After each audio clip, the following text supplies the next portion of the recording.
Eto uulitin ko, 2 taon na nakalipas. Etong ayan, yang papanoorin natin. Kay Senator Manny Pacquiao. Dito din po ata 'no, tinawag ni Senator Manny Pacquiao na si Pastor Kibuloy daw po ay pekeng pastor o hindi totoong pastor, mga kababayan. So bakit ko ipine-play ulit o bakit ko inuulit-ulit, mga bossing? Kasi nung panahon na 2 years ago, medyo ano pa tayo niyan, kumbaga yun yung panahon na mag-e-eleksyon pa lang. So, tayo po mga bossing, talagang medyo ano pa nun kapagka yung mga ganitong against Duterte, against, Marcos, against Pastor Kibuloy, hindi natin kumbaga dedma lang tayo, ganyan. Dahil wala namang mga basehan, wala tayong nakikitang mga, humaharap sa Senado na mga naaapi daw po. So, dedma lang. So, sabi ko, siguro puwede nating i-play ulit 'to kasi ang mangyayari, baka yung iba na-miss na ito, 'no? So, dito ha, 'yan. So, ipe-play ko, pakinggan natin, mga kababayan. Bago kayo umalis ng Pilipinas nga, in-expose niyo ito at si Pastor Kibuloy, inakusahan din kayo. At sinabi nga niya, meron rin kayong proyekto sa Sarangani na may presyong 3.5 billion pesos. Kumbaga, ito ay akusasyon na questionable rin ang mismong pagkakagawa niyo sa proyektong ito.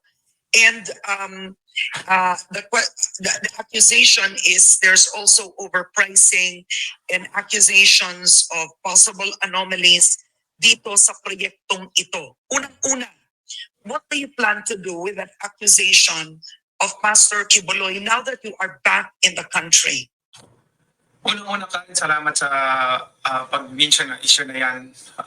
Alam mo, patawarin ako ng Panginoon pero hindi po talaga yung totoong pastor. Kasi gumagawa siya ng mga fabricated story. Yung video na kinuha niya. Ayan.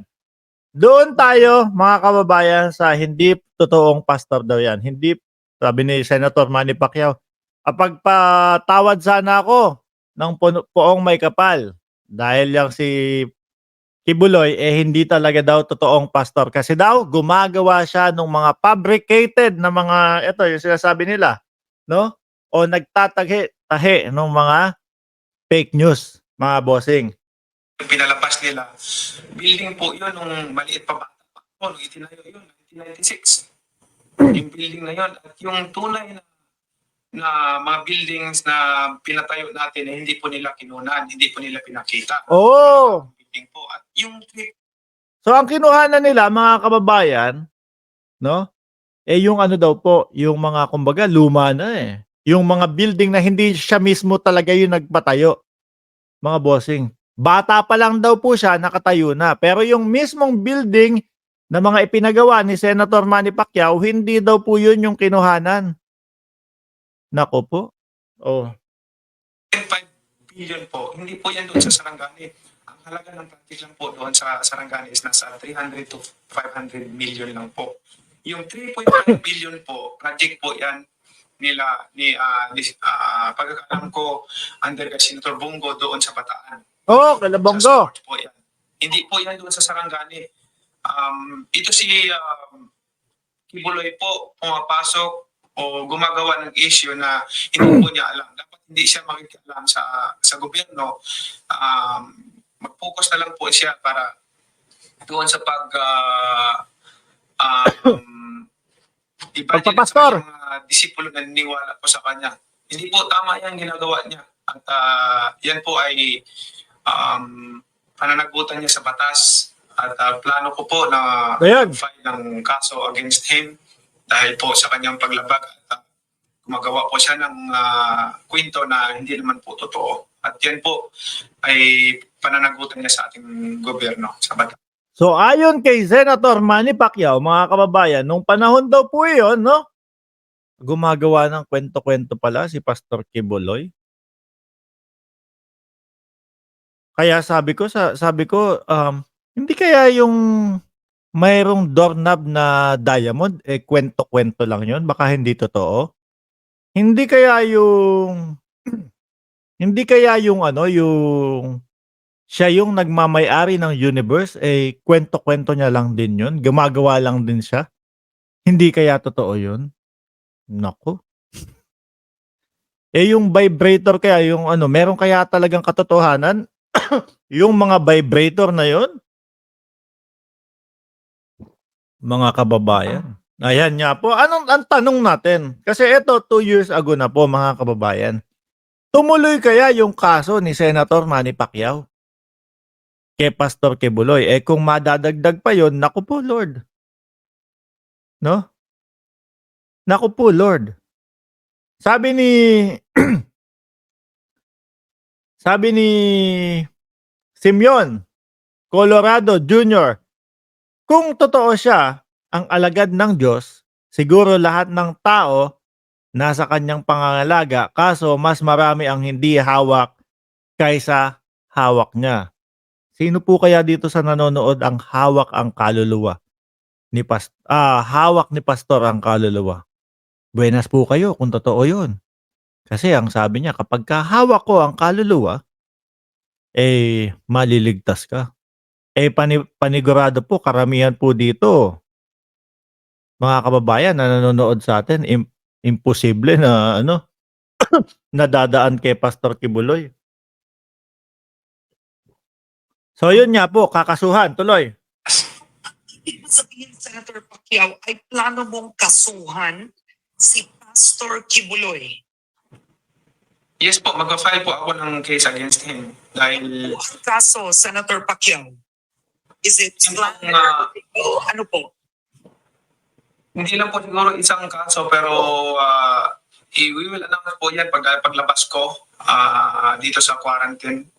At i-formal announcement na announce yan, kasama yan doon at saka pupunta ako mismo magpa-file ng case against him.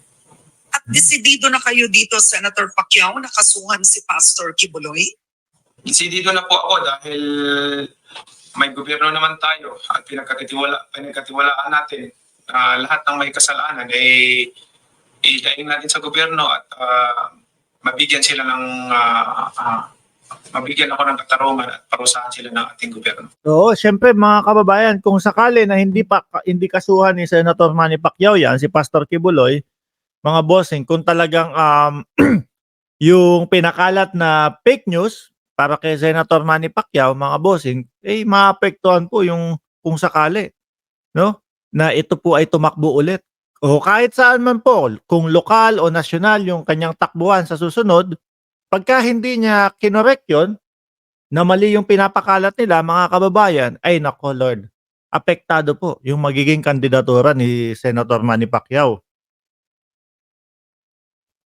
Eh ako, sa nakikita ko kung sakali, no? Kung saan man po tumakbo si Senator Manny Pacquiao, sasabihin ko ng mga 65 to 80%, no? Yung chance niya na manalo ulit. Lalo na kasi mga bossing, lalo na kung mga lokal-lokal 'yan. Doon sa talagang alam ng mga lokal nila na matulungin si Senator Manny Pacquiao. Kung sa Senado naman, mga kababayan, minsan lalo na nung panahon na si dating Senador Drilon ay kumbaga napipicturean na akala mo natutulog. Hindi ko sure kung natutulog 'yun or what, no? Minsan nasasabi pa natin na mabuti pa 'tong si Senator Manny Pacquiao Alam Alam yung ginagawa sa Senado 'Di ba may ganong mga sinasabi tayo noon. So, sabi ni Ma'am Lori, pati yung mga babae na umaaway kay FL, grabe magsalita, isama na mga yan. Parang ewan ko ba doon? Sabi nila ayoko magsalita. Sabi nila yung mga followers daw mukhang mga mababango hindi naman yata lahat. Bakit siya takot sa Senado? Son of God siya. Si Jesus Christ hinarap magpapako sa krus. Sabi, totoo. No? Siguro isipin ni Jesus Christ, ikaw sinasabi mo son of God ka. no? Ako sinabi ko na son of God ako no'n kahit na anong, gawin nila sa akin, eh, talagang dahil malay niyo naman mga kababayan, 'no? Itong panahon na 'to kung bakit siya lilitisin, eh, dahil kumbaga tutubusin na naman tayo, 'no? Bigla lang pumasok sa isip ko, hindi kaya pangalawang pagtutubos sa'tin 'to, mga bossing? 'Di ba po? Sa lower house, mo dalhin money, defamation, sabi ni Arnedo Olaes. Ay sir, ayan meron na pala kayong ano diyan, Liabe Tubo ano? Last election naka 4 million plus siya. Sabi ni Rego Adventure.